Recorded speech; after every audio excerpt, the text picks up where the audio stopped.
इसलिए कहते हैं यम विष्णुदूत यहां पर कि हरिनाम गुणगान से और हरि के लीला गाने से और अच्छा कोई प्रायश्चित है ही नहीं, क्योंकि इससे हृदय में सात्विक भावनाएं जागती है। अब देखिए आप, उदाहरण स्वरूप हिरण्यकशिपु ने कितने साल तपस्या किया, कितना घोर तपस्या किया। रावण ने भी कितना घोर तपस्या किया, किंतु वही रावण से कहा जाए कि हे दशग्रीव, आप उतने साल तक जितना आपने तपस्या किया है भागवत पढ़ो, पढ़ पाएगा? नहीं पढ़ पाएगा। हृदय में राम जी के प्रति ईर्ष्या है, द्वेष है, क्रोध है, कैसे कर पाएगा? किंतु जो तपस्या रावण ने किया अभी दुर्लभ है, किसी के लिए संभव नहीं है। एको हम द्वितीयो नास्ति ना भूतो ना भविष्यति। एक मैं ही रावण हूं और दूसरा कोई रावण नहीं है, न कभी हुआ है न कभी होगा। एको हम द्वितीयो नास्ति ना भूतो ना भविष्यति, यह रावण है। अब वास्तव में दूसरा कोई रावण नहीं हुआ है, ये बात है। किंतु उससे कहे कि आप भागवत पढ़ो, हरि के लीलाओं का गुणगान करो, असंभव। यही बातें हैं। तपस्या कोई असुर भी कर सकता है, और उस तपस्या का परिणाम यही होता है कि त्रैलोक में त्राही त्राही मच जाता है, किंतु हृदय शुद्ध नहीं होता। शुद्धता की भावना, सात्विक भावना नहीं जागती, यही है। तो यहां पर ये विष्णुदूत यही बात बता रहे हैं। मृत्यु काल में अजामिल विवश होकर के चिल्ला करके नारायण पुकारा है, और मात्र चिल्लाने से ही उनके सारे पाप धुल गए। अब चिराग, और उनके कक्ष में उजाला हो गया। इसलिए हे यम के दूत, तुम उनको नरक नहीं ले जा सकते दंड के लिए।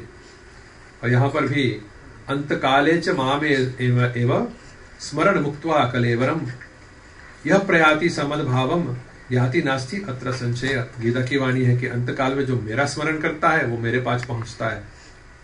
ये शाम तो अंतगतम पापम जनानाम पुण्य कर्मणाम ते द्वंद्व मोह निर्मुक्त भजन्ते माम दृढ़वता। भगवान ये गीता में बतलाया है कि ये शाम तो अंतगतम पापम, जो अपने पापों के फलों का अंत तक पहुंच चुका है, वो द्वंद्व मोह, इस संसार के द्वंद्व मोह से मुक्त हो जाता है और भजन में उसका मन लगता है। तो यही कारण यहां पर बतलाते हैं कि हमने पहले प्रसंग में भी बतलाया है कि भक्ति वास्तव में पापों से मुक्ति दिला देता है, किंतु अब हमें अभ्यास करना चाहिए कि हम उस मुक्त जीवन को जिए कैसे। यहां पर एक संकेत मात्र यही है कि जब हम उस स्थिति को प्राप्त करते हैं, कर्म से मुक्त हो गए हैं, तो हमें इसका अभ्यास करना चाहिए कि हरि को सर्वत्र कैसे देखें, श्री कृष्ण को कण कण में कैसे देखें। गीता में इसमें बतलाया भी गया है, जल का स्वाद मैं हूं, सूर्य और चंद्र का ज्योति मैं भी हूं, सूर्य का ताप चंद्र की। तो वास्तव में हमें इस पर ध्यान करना चाहिए, हरि को सर्वत्र देखने की चेष्टा करना चाहिए, तभी तो आप समदर्शी बनेंगे, है ना। ये जीवन मुक्त पुरुषों के लक्षण यही है कि सर्वत्र हरि को देख सकते हैं। कहने लगे सांकेत्यम परिहास्यम वा स्तोवनम हेलनम एव वा वैकुंठ नाम ग्रहणम अशेषाघ हरम विदुः। कहते कि कोई संकेत मात्र से ही भगवान का नाम लेता है, या तो कोई हंसी करके भगवान का नाम लेता है, या तो गान करके मनोरंजन के लिए गान करता है, या तो फिर हेलनम माने अवहेलना करके नाम लेता है। वैकुंठ नाम ग्रहणम अशेषाघ असीमित पाप हरम विदुः। विद्वान कहते कि वो हर जाते हैं, नष्ट हो जाते हैं। ये महिमा है नाम का, यहां पर बताने लगे। कहते कि नाम की जो शक्ति है इसके ऊपर नहीं निर्भर होता है कि व्यक्ति जो बोल रहा है कि उस पर नाम काम करेगा कि नहीं। जैसे कि आप जाते हैं औषधि खरीदने, तो आपके ज्ञान पर निर्भर नहीं होता कि औषधि काम करेगा आपके ऊपर, नहीं, औषधि काम करेगा ही, आप चाहे ज्ञानी हो या अज्ञानी हो। नाम बिल्कुल वैसा ही है। इसलिए कोई किसी को हरे कृष्ण मंत्र अच्छा लगता हो और वो गुनगुनाता हो, वो काम करेगा, एक दिन आपको श्री कृष्ण के चरण तक पहुंचा ही देगा। यहां पर कहते हैं विष्णुदूत। फिर कहने लगे सुखदेव गोस्वामी, इस प्रकार विष्णुदूत सर्वोत्तम ढंग से भागवत धर्म का विचार करके ये निर्णय तक पहुंचा कि अजामिल को मुक्त किया जाए यमपाश से और तत्काल मृत्यु से। और यहां पर तब यमदूत अजामिल को यथावत छोड़ करके यमराज के पास गए और फोड़ फोड़ करके बताए कि क्या हुआ था, क्योंकि पहली बार था कि यमराज के आज्ञा का उल्लंघन हुआ है। नाम के बल पर, नाम में इतना बल है कि यमराज की आज्ञा का अवहेलना हो सकता है, नखेर हो सकता है। अब क्या हुआ आप देखिए, अजामिल तो पाप से मुक्त हो गया, पाप फलों से मुक्त हो गया। अब क्या होता है, अब अजामिल जब पापों से मुक्त हो गया तो निर्भीक भी हो गया और देख रहा है कि यमदूत वहां से चले गए और ये विष्णुदूत जो पाशे थे उनसे उनको मुक्ति दिला दी। अजामिल अपना नतमस्तक होकर के प्रणाम किया और जब विष्णुदूत ने देखा कि अजामिल कुछ कहना चाहता है तो वहां से अंतर्ध्यान हो गए, उनसे इख्बार हो गए। यहां पर कहते हैं परीक्षित, ये विष्णु दूतों के और यमदूतों के संवाद सुनने के पश्चात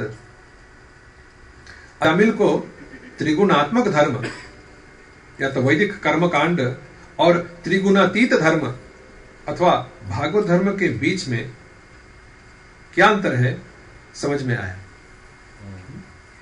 त्रैगुणीय विषया वेदा निश्चय गुणीय भवार्जुन। वेद के हिसाब से आप चाहे तो संसार में भोग भी कर सकते हैं, यह है त्रिगुणात्मिक भाग वेदों का। किंतु वेदों का एक त्रिगुणातीत भी भाग है, वो क्या है, वेदाइष्ट सर्वैर अहम एव वेद्यो वेदांतकृत वेदविद एव चाह। अब अजामिल को यह बात समझ में आया। यहां पर कहते हैं पूर्वाचार्य कि जो पापिष्ठ ये दुराचार, पापिष्ठ ये दुराचार देव ब्राह्मण निंदका अपच्य भोजनास्तेषाम अकाले मरणम ध्रुवम। अकाल मृत्यु जो होता है कि समय से पहले कोई अपना शरीर त्याग देता है, अकाल मृत्यु, तो प्राय उसको प्रेत बनना पड़ता है। कुछ समय, मानो कि आपकी आयु भाग्य के हिसाब से 80 साल का है और आपने इतने पाप किए हैं कि आपको समय से पहले मृत्यु मिल जाता है, तब मान लो 40 साल में, तो आपको 40 साल भूत बन करके भुगतना पड़ेगा पृथ्वी पर, शरीर नहीं मिलेगा तब तक। यहां पर बतलाते आचार्य कि पापिष्ठ जो बहुत पापी होते हैं, जे दुराचार जो दुराचार करते हैं, और देव ब्राह्मण निंदका जो देवताओं का और ब्राह्मणों की निंदा करता है या वैष्णव की निंदा करता है, अपथ्य भोजनास्तेषाम, अपथ्य माने किसी प्रकार का भी भोजन कर ले, जो भी चाहे खा लेता है, तेषाम अकाले मरणम ध्रुवम, वो अवश्य अकाल मृत्यु उसका होगा। यहां पर कितने कारण बताए गए, 1 2 3 4 कारण बताए गए हैं अकाल मृत्यु का, कि समय से पहले वो मर जाएगा, अर्थात कुछ समय तक वो भूत प्रेत बनेगा ही। अकाल युग में अनेक भूत प्रेत होते हैं, यही कारण लोग पापी हैं, दुराचार भी करते हैं, साधुओं की निंदा भी करते हैं, और जो भी जी में आए वो खा लेते हैं, वो कहते हैं आचार्य। किंतु येषाम तो अंतगतम पापम जनानाम पुण्य कर्मनाम ते द्वंद्व मोह निर्मुक्त भजन्ते माम दृढ़ता। जो हरि की सेवा करना चाहते हैं, भजन करना चाहते हैं, ये सब उनके लिए नहीं है, वो अकाल मृत्यु उनका नहीं होता है। यहां पर अजामिल को भी बोध हुआ कि भजन करने से उनके आदत बदल सकता है। यहां पर ये प्रश्न उठेगा, जब अजामिल विष्णुदूतों से कुछ कहना चाहा अथवा धन्यवाद देना चाहा, तो उससे पहले ही विष्णुदूत वहां से क्यों अलोप हो गए, अंतर्ध्यान क्यों हो गए? आचार्यों का यह मान्यता है कि विरह भक्ति जो विरह में होती है, उसमें जो भावना बहुत प्रगाढ़ होता है, तो विरह का जो ताप होता है, जो अग्नि होता है, विरह समझते ना, वियोग, कि आप पाना चाहते, पानी की इच्छा है बहुत, विशेष करके ये पानी की इच्छा और ही बढ़ जाता है। दिवस न भूख रैन नहीं निद्रा, दिवस न भूख रैन नहीं निद्रा, तुझ बिन कछु न सुहाई जोगिया, कबरे मिले गो आए।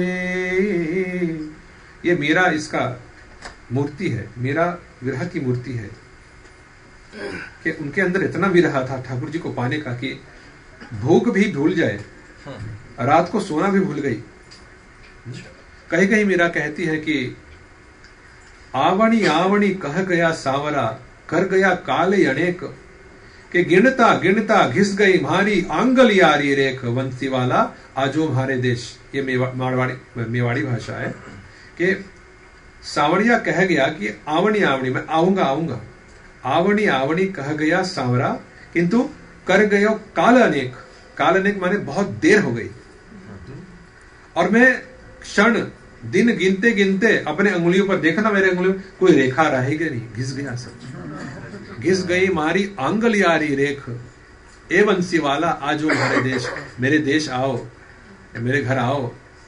ये मेरा की विरह है, ताप है, और जिसके अंदर ये विरह जाग गई वो एक ही जन्म में ठाकुर जी को पा जाता है। एक जन्म क्यों, वो चाहे तो कुछ ही क्षण के अंदर उनको पा सकता है।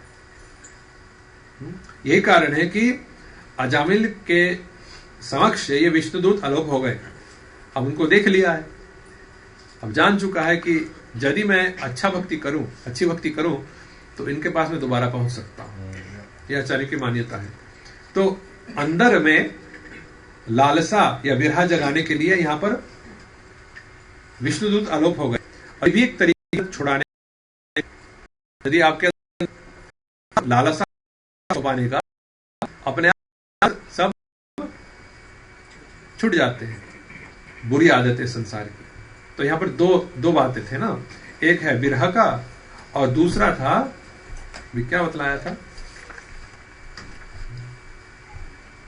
हाँ, भगवान को सर्वत्र देखना, इससे आदतें छूट जाती हैं। कहते हैं शुकदेव गोस्वामी कि अब अजामिल को बोध हुआ और उसने हरि के नाम की महिमा सुना है विष्णुदूत के मुख से, और शुद्ध भक्ति की महिमा भी सुना है। और इस प्रकार अब जब हरि की महिमा सुना तो अब उसको पश्चाताप होने लगा। जो करनी थी अजामिल का अब वो याद आने लगा, अब उसको पश्चाताप हुआ। एक तीसरा मार्ग है आदत छुड़ाने का, पश्चाताप। किंतु कभी कभी सुनने को मिलता है, लोग बहुत गर्व से कहते हैं मैंने अपने जीवन में गांजा पिया है, मांस खाया है, ये सब किया है, अब संत बना हूं। अब बहुत गर्व से कहते हैं, किंतु ये गलत बात है। पापों पर कभी गर्व नहीं करना चाहिए, पश्चाताप करना चाहिए। और कर्ण को देखो तो कर्ण के अंदर ये पश्चाताप था ही, और इसलिए भगवान के वो प्रिय भी था। जब भगवान ने उनसे कहा कि तुम अपने भाइयों के पक्ष में जाकर के युद्ध क्यों नहीं करते, या कम से कम उनके साथ तो जाकर के एक प्रकार मिल ही लो, तो कर्ण कहता है कि देखो वो द्रौपदी का शिविर है और मैं उस सती का अपमान भी करता रहा और अपमान सुनता भी रहा, तो मैं किस मुंह लेकर के जाऊं। मैं नारायण का सामना कर सकता हूं किंतु सती द्रौपदी का नहीं कर सकता। ये पश्चाताप ऐसे होना चाहिए। और वास्तव में आप देखिए, कर्ण जब अपने रथ का पहिया निकाल रहा था भूमि से और देख रहा है कि अर्जुन का वो दिव्यास्त्र आ रहा है उसकी ओर, भगवान ने आज्ञा था तुम चलाओ दिव्यास्त्र। यदि अब नहीं चलाए और कर्ण ने रथ का पहिया निकाल लिया तो फिर उसको तुम दोबारा नहीं मार सकते। समय अभी है। कर्ण देख रहा है कि वो अस्त्र आ रहा है, कर्ण छिप नहीं रहा है, वो अपना गला दिखा रहा है, उठकंत हो रहा है। कर्ण जानता था कि धर्म क्या है, और ऐसी परिस्थिति आई कि वो ऐसा फंसा कि अधर्म में, अब उसे वो मुक्ति चाहता है, तो अपना गला दिखाया और वो अस्त्र आ रहा, गला कंठ उठा करके, जैसे कहते ना उस समय को, उस स्थिति को परास्त किया कर्ण। ये कारण है कि कर्ण का नाम भी अर्जुन के नाम से जुड़ चुका है। पश्चाताप, कर्ण के अंदर इतना पश्चाताप था कि वो मृत्यु का स्वागत किया, मृत्यु से भागा नहीं। तो हमें भी चाहिए कि अपने पिछले कर्मों पर पश्चाताप करे, ना कि हंसी करे या गौरव दिखाए।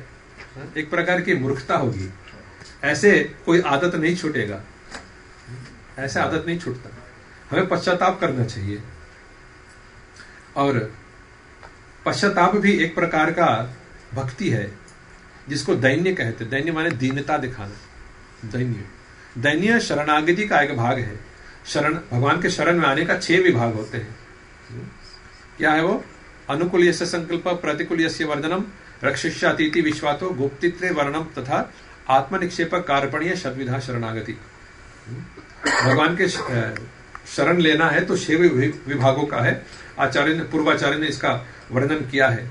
अब अजामिल को ये लगा कि मैं ब्रह्मत्व से गिर चुका हूं और मैं अपने कुल को कलंकित किया हूं। मैंने अपने धर्म पत्नी का परित्याग करके एक शराबी वेश्या के साथ मैथुन सुख जताने के लिए उसका परित्याग किया और अपने बूढ़े माता पिता जो मेरे ऊपर ही निर्भर करते थे उनका भी परित्याग कर दिया। मैं इतना नीच हूं, मैं क्या करूं? मुझ जैसे पापी को नरक जाना चाहिए था, किंतु हमने देखा यमपाश मेरी ओर आ रहे हैं और विष्णुदूत ने हमें बचा लिया। ये सत्य था क्या सपना था?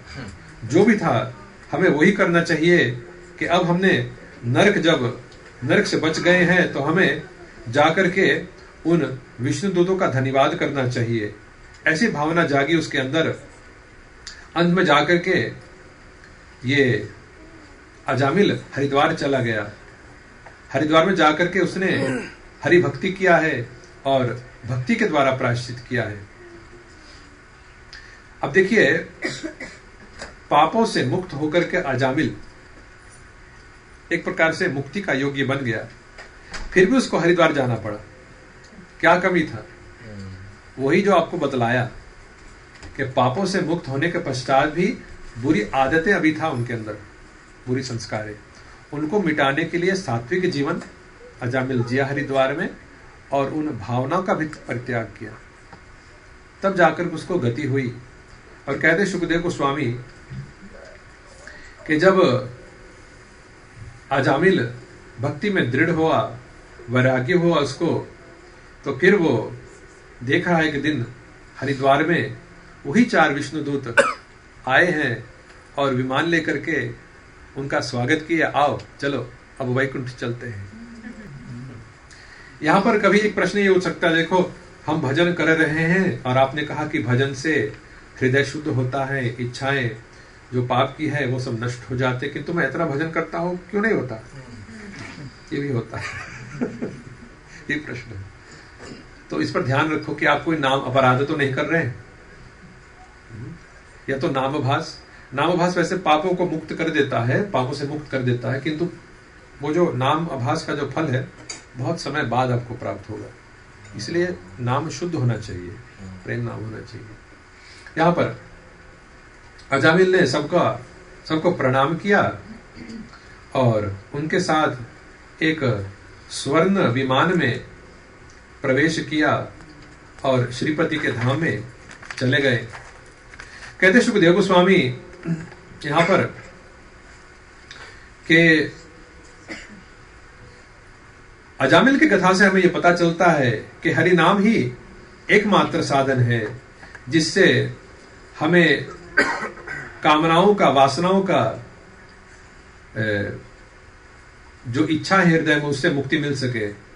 फिर यहां पर सुखदेव गोस्वामी आशीर्वाद रूप में फलश्रुति बताते हैं कि जो ये कथा सुने हैं उनको कैसा फल मिलेगा। तो आपने आज ये कथा सुने हैं, तब सुनिए आप कौन सा फल आपको प्राप्त हो सकता है। जो भी ये गुह्यतम इतिहास श्रद्धा पूर्वक, भक्ति पूर्वक सुनता है, उनके सारे पाप नष्ट हो जाते हैं, वो नरक कभी देखेगा भी नहीं। ये आपके लिए है। और सपने में भी उनको यमदूत स्वागत करने नहीं आएंगे। और जब वो अपना शरीर का परित्याग करेगा तो उसको गति होगी, भगवत धाम जाएगा, जहां पर उनको आदर सहित सम्मान दिया जाएगा और उनकी पूजा की जाएगी। यह फलश्रुति सुखदेव गोस्वामी देते हैं इस कथा पर। और यहाँ पर घड़ी भी बता रही है कि अब विराम देना है, क्योंकि जिस लोक में हम हैं वहां पर समय का बंधन है, गोलोक में समय का कोई बंधन नहीं है, वहीं जाना है। जय श्री राधे। जय आरती करेंगे।